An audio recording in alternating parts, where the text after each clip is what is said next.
Everyone, मैं हूँ ऋतु। मेरे चैनल में आप सभी का बहुत बहुत स्वागत है। आज मैं बात करने वाली हूँ असली मर्द के कुछ निशानियों के बारे में, टॉप 5 के बारे में बात करने वाली हूँ। जो असली मर्द होते हैं, यानी कि जो रियल मैन होते हैं, जिसमें वो सारी क्वालिटी होनी चाहिए जो एक लड़के को मर्द बनाता है, या फिर ये भी कह सकती हूँ कि रियल मैन बनाता है, या फिर ये भी कह सकती हूँ कि परफेक्शन देता है। क्या वो क्वालिटी होती है उसमें, वही मैं टॉप 5 क्वालिटीज़ के बारे में बात करने वाली हूँ जो एक असली मर्द में होना भी चाहिए और होते भी हैं। तो आइए वीडियो को फटाफट से स्टार्ट करते हैं। सबसे पहले मैं बात करने वाली हूँ फीमेल्स रिलेटेड टॉपिक के बारे में। जी हाँ, अब आप सोचोगे कि मैं आपको बोलूँगी कि लड़कियों को प्रायोरिटी देनी चाहिए, फर्स्ट प्रायोरिटी देनी चाहिए, या लड़कियों को ही लेके चलना चाहिए।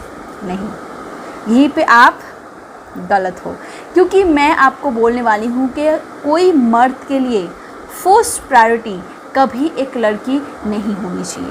फर्स्ट प्रायोरिटी का मतलब है कि सब कुछ छोड़ के जो मेन प्रायोरिटी होती है वो कभी एक मर्द की ज़िंदगी में एक लड़की नहीं होनी चाहिए। ज़िंदगी की प्रायोरिटी नहीं है, वो आपके ज़िंदगी का हिस्सा है। आपकी माँ, आपकी बहन, आपकी बीवी, आप जो भी है आपकी ज़िंदगी में, कोई दोस्त हैं जो फीमेल है, बस बेस्ट फ्रेंड है, वो भी एक फ़ीमेल है, तो वो आपकी ज़िंदगी का हिस्सा है। और माँ को प्रायोरिटी देने की ज़रूरत नहीं है। आप जब भी मतलब कि जैसे भी कोई भी अपनी मम्मी से प्यार करता है तो वो प्रायोरिटी वैसे बजाती है। मैं बात कर रही हूँ उस प्रायोरिटी की जिसको हम एक्सटर्नल बेस पे देते हैं, यानी कि कोई गर्लफ्रेंड, कोई वाइफ, कोई भी हो। पर फर्स्ट यानी कि ज़िंदगी का और कोई फोकस नहीं है और कोई पर्पस नहीं है, कोई गोल नहीं है, सिर्फ और सिर्फ लड़की है, ये एक असली मर्द की निशानी कभी हो ही नहीं सकती। क्योंकि मैं आपको एक एग्जांपल देती हूँ कि आपने किसी लड़की को पटाया और आप पूरा दिन इंतज़ार करते हो उसके एक मैसेज के लिए।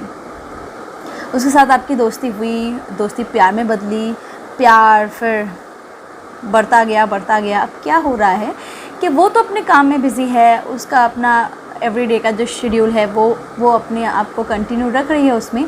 आप पूरा दिन उसके लिए इंतज़ार करते हो कब वो ऑनलाइन आए, कब आप उससे बात करो, या फिर कब आप उससे टेक्स्ट करो, टेक्स्ट का रिप्लाई करो। जब भी वो ऑनलाइन आती है तब भी आप उसको टेक्स्ट करते हो।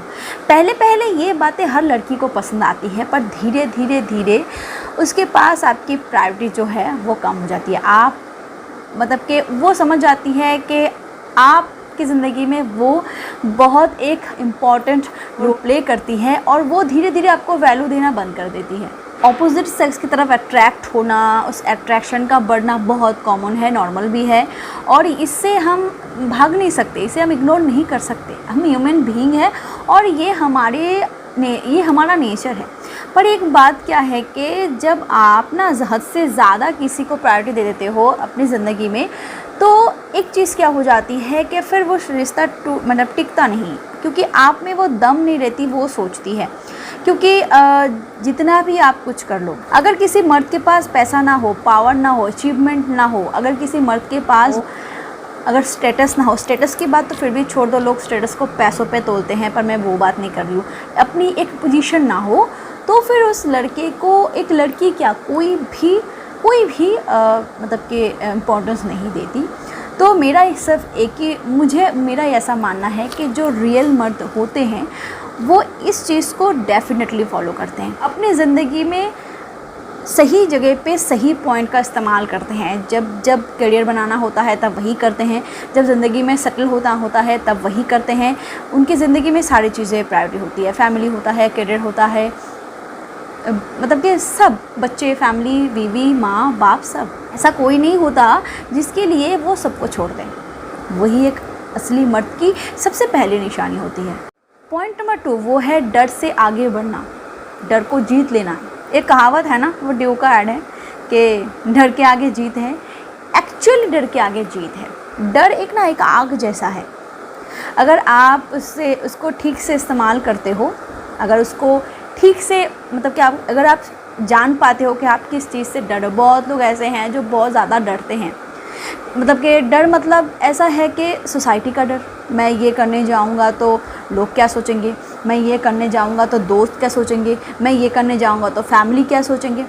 इसी डर से ना कुछ करते ही नहीं है, कुछ सोचते ही नहीं है, आगे बढ़ते नहीं हैं। बहुत लोग ऐसे होते हैं ना, बहुत लेज़ी होते हैं। आप उनको लाखों रुपए दे दो कि उनका पापा उनको लाखों रुपए दे देना, फिर भी पैसा मतलब कि रोलिंग नहीं कर पाते।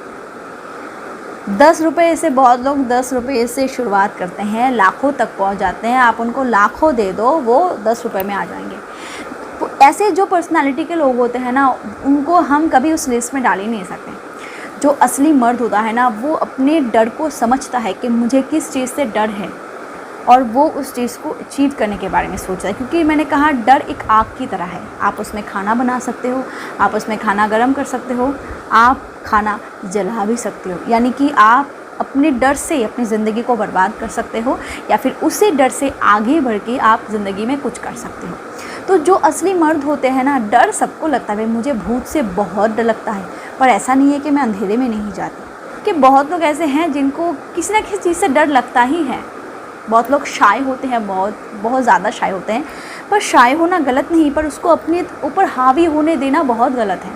तो इन चीज़ से आगे बढ़ते हैं जो लोग, वही असली मर्द कहलाते हैं, क्योंकि वही ज़िंदगी में कुछ अचीव कर पाते हैं।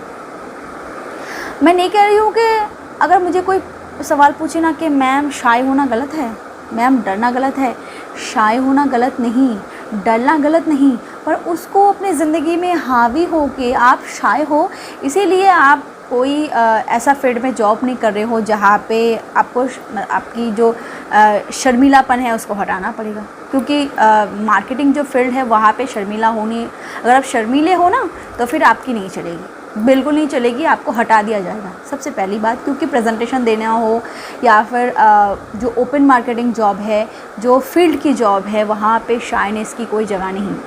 और जो लोग डरते हैं ना, वो तो कर ही नहीं पाएंगे ऐसा। और जो लोग नहीं डरते ना, वही आप देख लो कहाँ से कहाँ पहुँच। 5,000 रुपये से स्टार्ट करते हैं प्राइवेट सेक्टर में, और 5-6 साल में उनका ही सैलरी 30-40 तक पहुंच जाती है। मेरा खुद एक दोस्त LNT में जॉब करता, जब उसने स्टार्ट किया था सिर्फ और सिर्फ 12,000 का सैलरी का स्टार्टिंग सैलरी था उसका, और आज के डेट में वो 48,000 अर्न करता है, सिर्फ 7 साल की बात करूँ तो। बहुत लोग ऐसे हैं, तो वो अगर डर जाते हैं तो मर जाते। पॉइंट नंबर 3 वो है कि एक मर्द को आप किसी भी जगह पे, किसी भी सिचुएशन पे छोड़ दो, कैसे भी माहौल में छोड़ दो, वो अपनी क्वालिटीज़ को कभी नहीं छोड़ते। जो असली मर्द होते हैं वो अपनी ड्यूटीज़, अपनी रिस्पॉन्सिबिलिटीज़, मतलब कुछ भी वो नहीं भूलते, कुछ भी नहीं छोड़ते, क्योंकि ये उनके खून में ही नहीं होता। एक बात मैं कह सकती हूँ, वो कभी भी किसी भी हालत में हार नहीं मानते।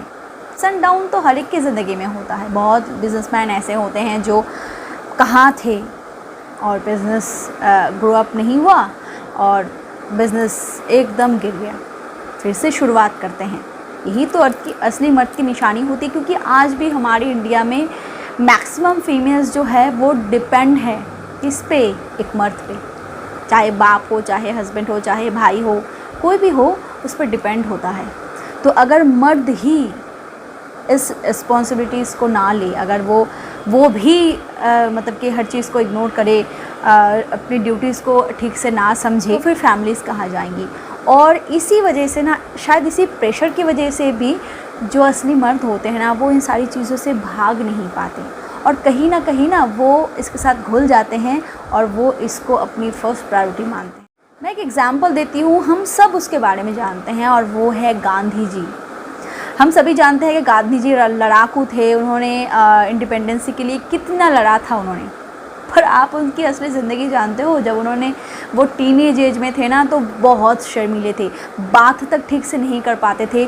जब उन्होंने लॉ की पढ़ाई की, जब उन्होंने प्रैक्टिस स्टार्ट की ना, तो जज के सामने जब वो कॉन्वर्सेशन के लिए गए ना, तो वो बहुत ज़्यादा पैनिक हो गए, और उस सिचुएशन में वो ऑकवर्ड फील करने लगे और वहाँ से भाग गए। बहुत से सिचुएशन आए जब वो लंदन गए एक बार, और उन्होंने कॉन्फ्रेंस में उनको स्पीच देना था, और पहली लाइन बोलने के टाइम पे ही ना वो हिचकिचा गए, एकदम मतलब पसीना आ गया उनको, और फिर जैसे तैसे वो अपनी स्पीच को ख़त्म करके वहाँ से निकल पड़े। ये थी उनकी ज़िंदगी। और पर जब उनके मतलब सर पे जुनून सवार हुआ ना अपने देश को बचाने का, तो वो सारी चीज़ें भूल गए। ठीक वैसे ही शाय होना या फिर डरना बुरी बात नहीं है, वो आपका नेचर है, पर उसको ओवरकम करना बहुत ज़रूरी है। तभी ना हम सब गांधी जी को जानते हैं, तभी ना आप भी एक फिगर बन पाओगे। पॉइंट नंबर 4, जो असली मर्द होते हैं ना, वो अपने आप को समझते हैं। क्योंकि एजिंग के साथ साथ, क्योंकि जब वो बड़े होने लगते हैं, एडल्ट एज में आते हैं, तो बॉडी में कुछ एक्स्ट्रा हार्मोन्स बनते हैं जो उनके डिज़ायर को बनाते हैं, और इन सारी चीज़ों को ना वो इग्नोर नहीं करते। क्योंकि जितना आप इन सारी चीज़ों को इग्नोर करते हो, उतना ये सारी चीज़ें आप पे हावी होते जाते हैं। आप काम में फोकस नहीं कर पाते हो, आप कंसंट्रेशन नहीं कर पाते हो। तो ये लोग क्या करते हैं ना, सल्यूशन ढूंढते हैं कि कैसे इन सारी चीज़ों से निकला जाए। बहुत लोग ऐसे होते हैं जो मेडिटेशन करते हैं, बहुत लोग ऐसे होते हैं जो अपनी फोकस को किसी और चीज़ में लगाते हैं, बहुत लोग ऐसे होते हैं जो मतलब कि वुमेन के तरफ, एक लेडी के तरफ अट्रैक्ट फील करना, ये आम बात है, बिल्कुल आम बात है। ये लोग इस रियलिटी को एक्सेप्ट करते हैं कि नहीं, मुझे नहीं देखना किसी लड़की की तरफ, मैं मर्द हूँ। अरे बाबा, आप मर्द हो और वो औरत है, तो आप उनको देखोगे, आप उनकी तरफ थोड़ा सा अट्रैक्ट फील करोगे, ये नॉर्मल है। पर जो असली मर्द होते हैं ना, वो इस चीज़ों को इग्नोर नहीं करते, उल्टा इस चीज़ को एक्सेप्ट कर लेते हैं, और इस एक्सेप्टेंस के साथ कैसे वो सॉल्व किया जाए वो भी सोचते हैं। आजकल तो बहुत सारे प्रोसेस अवेलेबल है, मेडिटेशन तो एक बहुत अच्छा फार्मूला है। और ये लोग इतना बिज़ी हो जाते हैं ना काम पे कि इन सारी चीज़ों के लिए उनको टाइम ही नहीं मिलता। करियर सेटलमेंट में इतना बिज़ी हो जाते हैं। अगर कोई बंदा जिसको सिर्फ़ और सिर्फ 16 घंटे टाइम मिलता है, बाकी समय वो सोते हैं या फिर और 16 घंटे में अगर वो 8 या 9 घंटे काम करता है और फिर घर वापस आता है, फिर किसी ना किसी काम में लग जाता है। जैसे कि बहुत लोग हैं जो ऑनलाइन काम करते हैं, बहुत लोग ऐसे हैं जो यूट्यूब भी चलाते हैं और बिज़नेस भी चलाते हैं, या फिर आई मीन टू से कि बहुत लोग ऐसे हैं जो जॉब भी करते हैं, यूट्यूब भी चलाते हैं। पर वो क्या दिन भर मतलब ऑफिस में बैठ के करते हैं, आप उनको देखोगे नहीं। बहुत लोग ऐसे होते हैं जो ऑफिस से वापस आते हैं, थोड़ा सा फ्रेश हो जाते हैं, फिर यूट्यूब का काम स्टार्ट करते हैं। उनको इन सारी चीज़ों में समय कहाँ, उनको लैपटॉप देख के फोल्डर निकालने का समय कहाँ। तो मैं सिर्फ यही बता रही हूँ कि इसको इग्नोर नहीं करना है, इसको एक्सेप्ट करना है, इसके साथ चलना है। कुछ ज़रिया होता है जो जिससे आप इन सारी चीज़ों से निकल सकते हो, वो ढूंढो, अपना कंफर्ट ढूंढो, और यही असली मर्द करते हैं। एंड लास्ट पॉइंट इज़ कि जो असली मर्द होते हैं ना, वो अपनी ज़िंदगी में एक सर्टेन टाइम के बाद डिसिप्लिन को मेंटेन करते हैं। क्योंकि आप जितनों को देखोगे ना, अपने दोस्त यार फैमिली मेम्बर कि जिनको भी देखोगे जो अपनी लाइफ में डिसिप्लिन नहीं है, जिनकी ज़िंदगी में कोई भी डिसिप्लिन नहीं है, आप देखोगे कि वो कहीं ना कहीं बर्बाद है। उनकी फैमिली अच्छी नहीं है, उनका करियर अच्छा नहीं है, मतलब समाज में उनका नाम नहीं है, स्टेटस अच्छा नहीं है, कुछ भी अच्छा नहीं है। पैसा शायद कमा भी लेते हैं, पर ज़िंदगी उनकी एकदम, मतलब हम बोल सकते हैं ना कि वो इंसान सुखी नहीं है, ये हम बोलते हैं। पर आप देखोगे जो इंसान डिसिप्लिन्ड है अपनी ज़िंदगी में, आप नोटिस करोगे कि मतलब कि मैं नहीं कह रही हूँ कि वो अपने लाइफ में बहुत सुखी है, बट एटलीस्ट उनकी ज़िंदगी में इतनी बड़ी भी प्रॉब्लम नहीं है जो वो हैंडल ना कर सके। अपने करियर, अपना प्यार, अपनी फैमिली, सब चीज़ को बड़े बखूबी से वो निभाते हैं, मेंटेन करते हैं। और ऐसे इंसान की ज़िंदगी में प्रॉब्लम्स बहुत ही कम आते हैं, क्योंकि जो आउट ऑफ डिसिप्लिन हो जाते हैं डेफिनेटली वो गलत काम करते हैं। गलत काम का मतलब है कि हो सकता है कि हम उसे गलत समझे, आप ना समझे, तीसरा कोई ना समझे, पर हो सकता है कि वो खुद इंसान समझ रहा है कि हाँ मैं गलत कर रही हूँ। तो वो अपनी ज़िंदगी को एक वे पे चलाते हैं, एक उनकी ज़िंदगी का एक ना चार्ट होता है, वो उस चार्ट से बाहर नहीं जाते, या फिर उस मतलब कि डिसिप्लिन से बाहर नहीं जाते। वो कंफर्ट होते हैं उस ज़िंदगी में, उन्हें कंफर्ट मिलता है, और वो किसी भी चीज़ के बदले ना अपने इस लाइफ को कंप्रोमाइज़ बिल्कुल नहीं करना चाहते, क्योंकि वो जानते हैं कि हम थोड़ा सा भी भटक गए, थोड़ा सा भी चूक गए ना, तो हो सकता है कि हमारा पैर फिसल जाए, हम गिर जाए। और इसीलिए वो हमेशा अपनी ज़िंदगी में डिसिप्लिन को मेंटेन करके रखते हैं। व्यूअर्स, ये तो थी मेरी अपनी सोच। मुझे ऐसा लगता है कि जो मर्द होते हैं उनमें ये क्वालिटीज़ होती है, वो इस चीज़ को मेंटेन करते हैं ये सिर्फ़ और सिर्फ मेरी थॉट है। आपकी क्या थॉट है मुझे कमेंट बॉक्स में ज़रूर बताना। और एक और बात, अगर आपको किसी भी टॉपिक को मुझसे वीडियो चाहिए जो इस रिलेटेड हो तो मुझे ज़रूर बता सकते हो। मैं ज़रूर कोशिश करूँगी आपके लिए वो वीडियो प्रेजेंट करने की। Thank you so much for watching my video. Keep watching and keep healthy. Bye bye.